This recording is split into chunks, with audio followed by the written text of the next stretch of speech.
क्या बात है, बोल कर।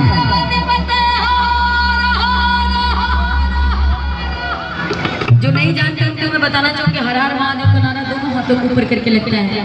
और हम चाहेंगे कि जितने लोग बैठे हैं थोड़ा सा ताली होना चाहिए भैया इस वजह। ऑटो वाले भैया, ऑटो वाले भैया, आप अपने दूरी को अपने आप में कायम रखेंगे और साथ ही चल रहा है।